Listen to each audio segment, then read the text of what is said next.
December 11th, not the 10th. Yesterday I had the day off and today I had the day off, and I'm gonna be honest, I was a little out of it.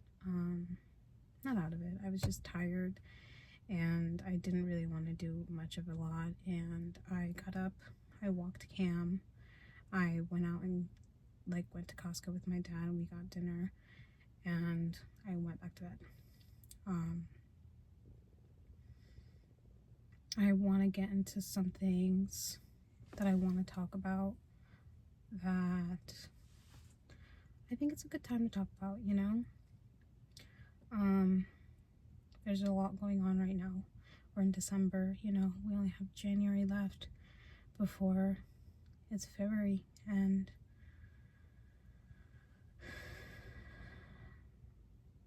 we're there, you know? Things are going really well. Over these past couple months, things have been going pretty smooth.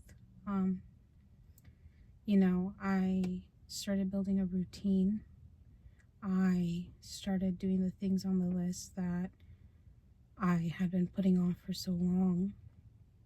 And in taking part in this list, it really reminded me that I'm not just doing this list to motivate myself and to, you know, push myself past my limits and all this and all that. The things I wrote down on that list were things that were supposed to bring me joy. These are things that spark a little bit of happiness in my life, or had before, or I thought they would, and practicing them, they've started to, you know? I took my first music lesson. I absolutely hit it off with my music teacher. We had great conversation, and I think it's gonna go really well. He told me that it might take me 5 years to be a good musician. It might take me 10. But, you know, that went really well. Buongiorno. Guess who got Rosetta Stone? You know, no big deal. I started doing a couple of the lessons, and I was like, I know that. I know that.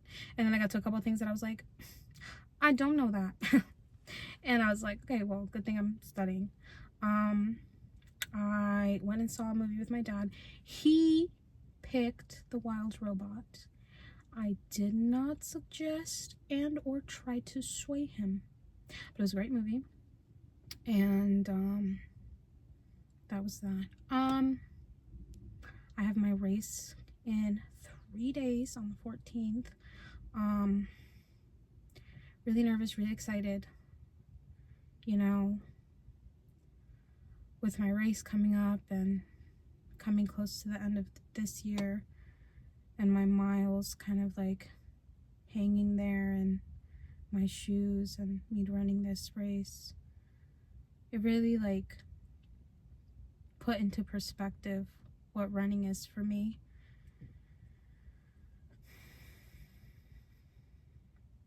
I struggle with overthinking, which we'll get to in a second, I guess.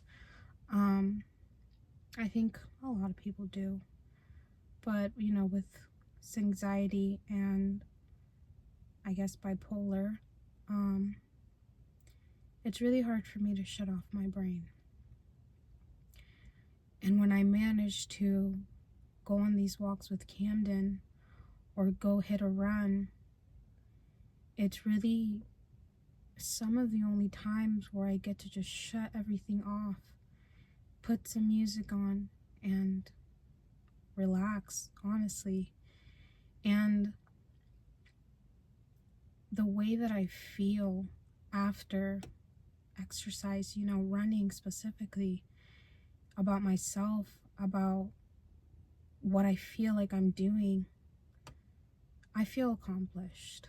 And being able to have put this back into my life and have worked my way up to, because when I started this, all I could do was walk barely. If I was running, it wasn't much. Right now, I am at a more consistent running pace of like 12 minutes, about 3.5 miles at a time. I'm doing that 5 to 6 times a week, 7 if I'm pushing it. You know, and I like to push it. And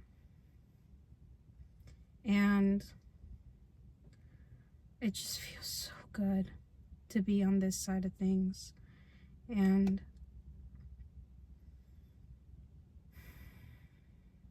I guess it's a good time to talk about the book that I read. I say book. I got 2 books, but the first book got me so in my head, and you're gonna laugh so hard at me, because the book itself was Don't Believe Everything You Think. The premise of the book being thinking is the root of all evil, and thinking versus thought.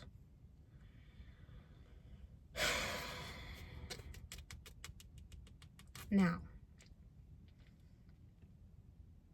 the reason why I struggled with this book so much was, as somebody who is an overthinker, you don't have to tell me how overthinking is dangerous, okay? I'm fully aware. With that being said, you can't sit here and tell me that thinking has not brought some of the most amazing things into this universe. Thinking allowed us to go into space, allegedly. Thinking has allowed us to have education, a working society. That's what thought has done. Thought has brought us poetry, music. Though thought has also brought us things like war and whatnot, whatever else, the evil things that thought has brought us into. For this book to take something that I personally see as so beautiful, the ability to think, I think therefore I am.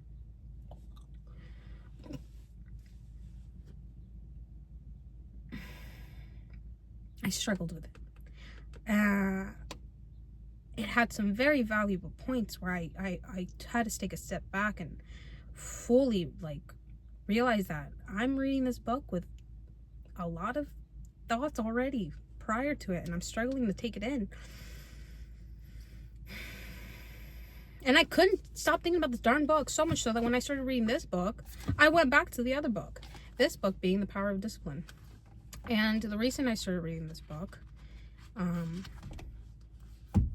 get into a little more serious note of things, and in getting in a more serious note of things, I'm going to preface it by saying, you know, I'm going to talk about some struggles of mine, and I guess trigger warning. I don't know if I believe in trigger warnings. Listen, the world is not going to be sensitive to your triggers. It's not. As somebody who lives with PTSD, be aware of your own triggers, figure that out on your own, you know? But trigger warning, PTSD, ED, yeah. I wasn't going to talk about this because I felt like I didn't want to whiplash anybody.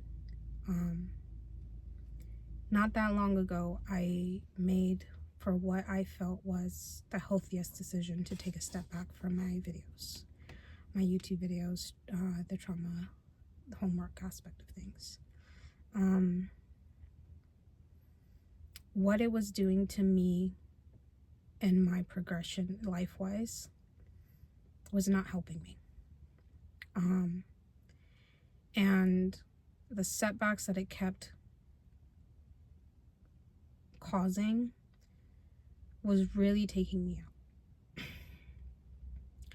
But I had a conversation with my therapist that freaked me out. We were talking about taking that step back and what taking the step forward would look like. And we discussed potentially watching the videos together. Now, if you can't imagine that freaking me out, you ain't been paying attention. It freaked me out. So much so that it got me thinking about what that would look like. And that also made me think about something that I have been thinking about since starting this project that I have not talked about to anybody. That being what it's going to look like for me after I release this project, as far as how I approach the internet. Because it's not beyond me that your digital footprint is forever. It's not beyond me that just because I took everything I could down doesn't mean that it got taken down. I don't know what of my breakdown is out there. I don't know who has what. And in releasing this, I don't know who's going to want to put what out there. And with that being said, I'm not hiding my breakdown because I don't want other people to see it.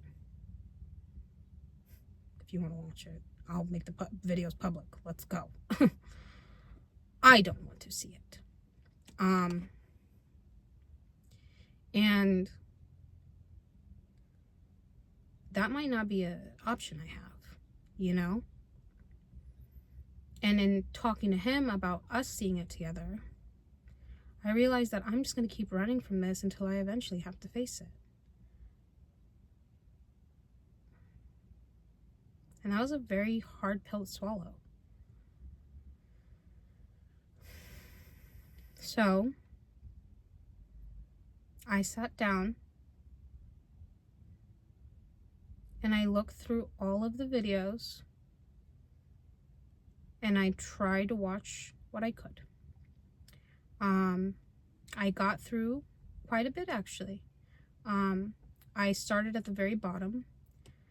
I had a somewhat recollection, not quite full, but some sort of feeling, memory, I guess you could say, that the end ones weren't as, extreme. And yeah, I was somewhat correct. But I got to watch some of the end ones, which were very telling, extremely telling. It triggered a lot of memories. It triggered a lot of feelings and emotions. It also triggered a lot of nightmares and some unhealthy coping mechanisms, specifically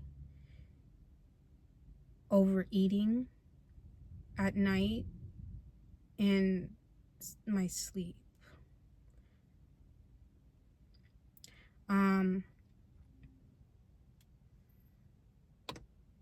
I realized that when I watch these videos, I put myself in a fight or flight response, and my body reacts as such. That's what I was reading about in this book. And the reason I got The Power of Discipline is because I am such a person who wants so desperately to believe that you can, power through your own brain. But I think I also have to give myself grace to understand that we don't understand the brain. The brain understands us, and we're just here for the ride. And as much as I want to outsmart my brain, I can't. I'm not unhappy that I, took this step, and I'm not ashamed to share it with you guys. I know that I said I wasn't going to watch the videos, and I, was happy with that decision, but I'm going to be honest. Me choosing to continue to pursue this project and choosing not to watch the videos started to take away from what this project was. My connection of my healing being in direct parallel to my watching of the videos, being so embedded in my head, because that being in my head parallel to my progression is something that I'm gonna have to keep working on in therapy. But for right now, it is helping me move forward. Though I do have these, reactions, I am getting better. I get these little knockdown moments, and I'm going to be honest, these past couple days have been a little hard because I watched the videos not that long ago, and these past couple days have been hard. But I needed to know what I know now, and I just can't put this out without knowing as much information of what happened as I can. The same way you can't apologize for knowing what you're apologizing for.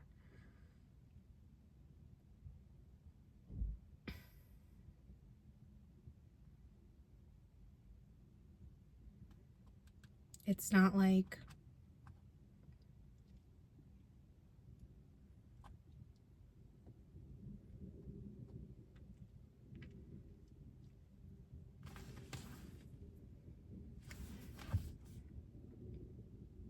we're so close to the end, but that end is not the end. This is going to be opening up a new chapter for me. I'm following my dreams, and this feels like the prologue to the prologue to the prologue to the prologue.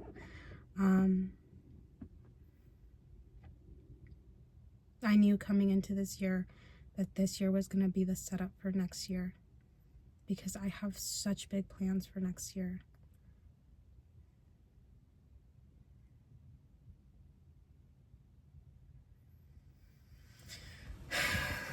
I guess this is going to be a short video because I got therapy. I did this before my therapy session. Therapy session before therapy session. Okay, I'll see you next time.